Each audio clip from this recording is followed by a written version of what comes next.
Hey everyone, just want to go over a few things about ancient China that we are going to need to know about as we are looking at these four really key civilizations as we've learned about. Obviously, we started with Mesopotamia and the river valleys of the Tigris and the Euphrates. We looked at Egypt and the Nile River. We looked at the Indus River Valley and the different civilizations of Harappa and Mohenjo-Daro.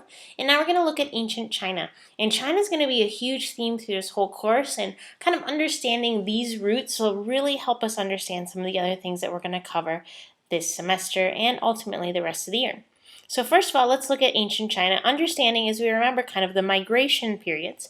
Remember, out of Egypt, we're looking ultimately kind of Mesopotamia and Egypt as our first civilizations, and then the migrations into Asia as we look at both the Indus River Valley and then ultimately into China being the one that's probably the most disconnected at this time period that we've studied so far.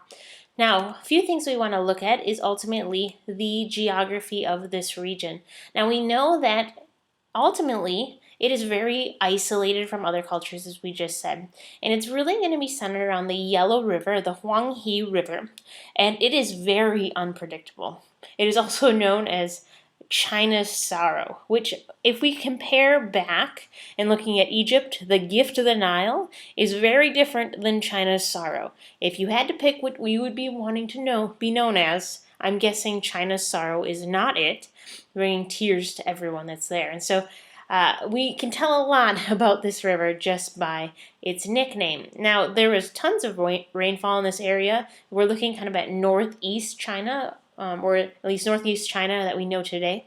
And as you're looking at these pictures, it's crazy because of the silt, the lowest that's in kind of when we have kind of rainfall and things go into the river, it creates the Yellow River to become this color. And that's where it gets its name from, obviously.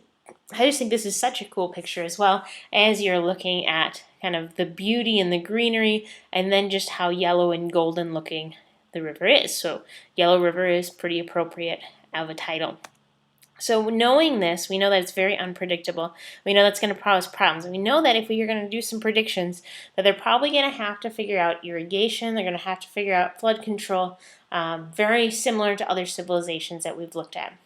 Now, if we're looking at the time periods here in kind of a timeline format, between 5000 and 3000 BCE, before Common Era, we see that these agricultural villages start very small groups, but we have moved beyond hunter-gatherers, and people have started to have agriculture. They started to grow things. They started to use the land in a way where they didn't have to move around. And so we start seeing these small villages, and ultimately we're going to see this become bigger and bigger and bigger. And ultimately what's going to happen is we're going to kind of see what we're going to call in China the beginning of the dynasties. Now, dynasty is a key word that you need to know about for this class, especially, and it's not this kind of dynasty, but you've heard this name before, Duck Dynasty. Not quite what we're talking about, although it gives you some clues since it's family related. It's a family show, and these people are related to each other. Or it's not quite the dynasty, which means, as you see at the bottom here, a term dynasty is often used to refer to a team that dominates their sport for a period of time. So whether that's football or basketball. So that is not it either. But it's close in some ways. These are good clues as we're looking to define what a dynasty is. And so you want to write this down. A dynasty is a sequence of rulers, in this case emperors in China. The ruler will be emperors. From the same family. So a dynasty is we're seeing that leadership is going to go throughout the family. With the death of the father, it will go to a son.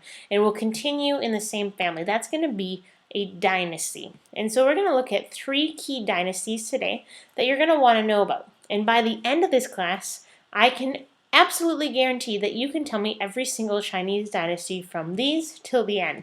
And I bet you can do this. So just stay tuned. Do not have any fear, but you will learn them.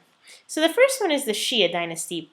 And to be quite frank, you're not going to have to know that much about this one. This is kind of the beginning of the road, and it's probably more legendary than it is legitimate.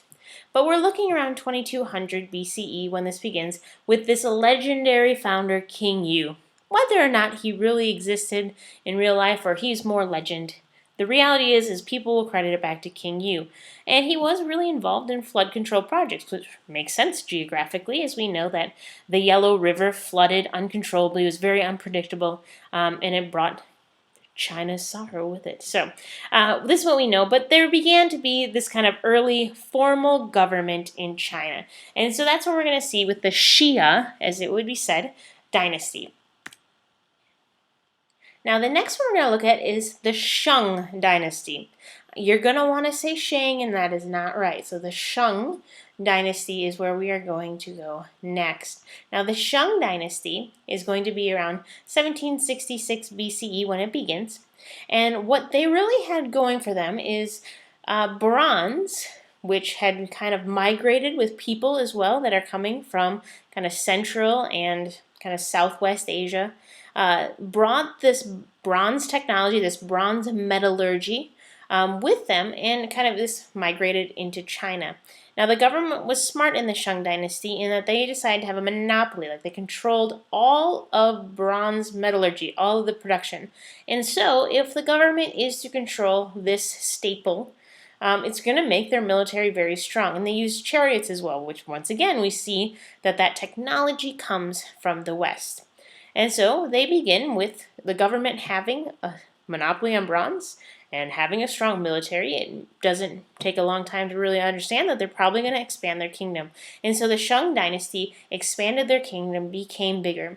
And so this is kind of the beginning. A lot of people would say this truly is the first dynasty that really began in China.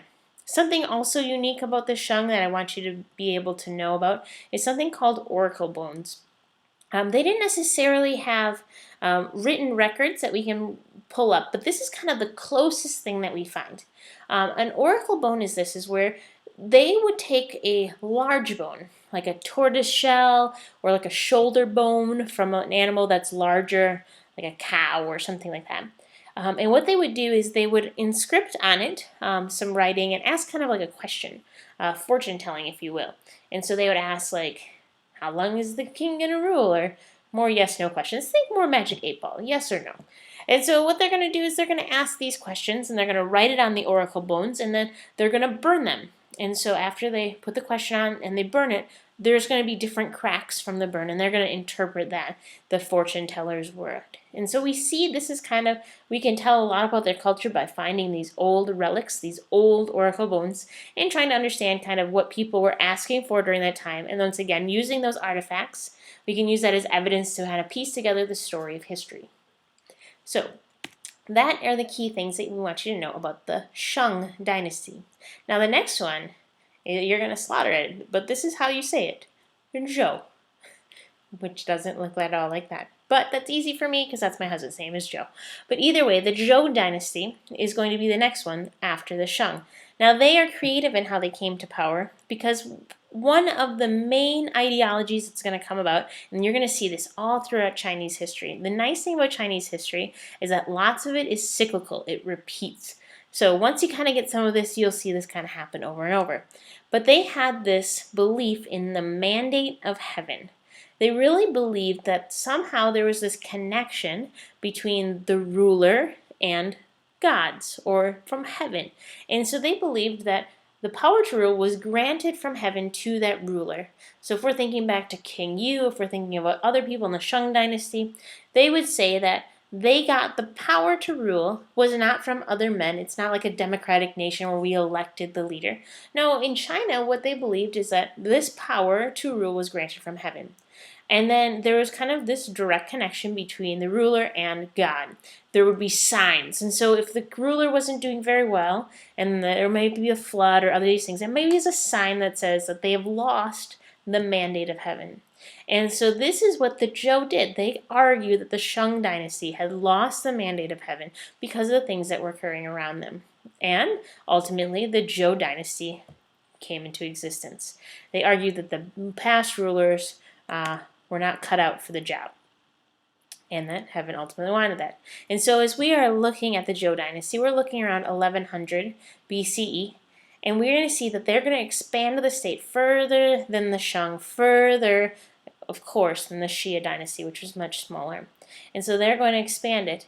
And then what they're going to have to do is, and with anyone, and we're going to see this with lots of empires that we look at, but as people grow their empire, grow their area, what they're going to do is, especially at this time, they have to be able to rely on decentralized power, because there's no way that the king in one city can rule such a large amount of land, especially without modern technologies, where we can get from one place to another very quickly. Obviously, there is not like a telephone they can call or an email or a text they can send to say, hey, this is what the king wants you to do. So they relied on these people that kind of pledged their allegiance to them, and they would then kind of rule in these different regions. Now, maybe a downfall, but whatever it was, there wasn't really a monopoly on bronze anymore by the leadership, which means that these decentralized powers also had weapons. And this kind of, the writing's really on the wall as we look at this. But what we're going to see is that ultimately that's going to be part of their demise. Stay tuned for that. Something else culturally that we want you to understand about China is they have this really strong belief in the veneration of ancestors. Veneration is kind of like this honor of our ancestors, this way that we look to them, we praise them, and we really believe ultimately that there's this kind of, we believe there's this, our living family will ultimately be protected, have success if we properly give our ancestors respect.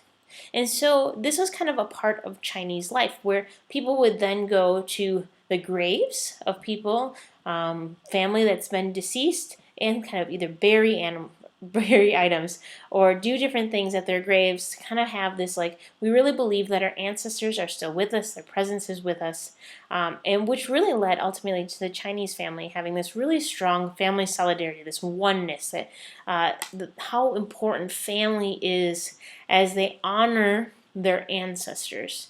And so this was a big deal, and if you didn't do this, that would cause harm to your family because you aren't honoring your ancestors. Now, as I said before, the writing was kind of on the wall, and as the Zhou Dynasty got so big and decentralized power, these regional powers became more independent. They don't want to necessarily listen to the guy that's way far away, and so they didn't really do that anymore. And then iron metallurgy, which is going to be more abundant, cheaper, stronger than bronze, becomes more accessible. And so now, not only do they have these new weapons and this new metallurgy, and they already have kind of their own power and they're already pretty independent, we see that the Zhou Dynasty begins to decline. And ultimately, these regional powers leads to a period of, wait for it, the Warring States period, where once again, they don't have guns, but they are going to have this strong, different metals that they're working with now that they have iron, moving on before bronze, and they have this Warring States period, which is basically a period where there was no centralized dynasty, no centralized power that was in control. And so we're going to see that everyone kind of does their own thing. Between 400 to 221 BCE, we're going to see that we basically have these very independent, non-unified warring states period. And after that, we're going to see what happens in China. So stay tuned.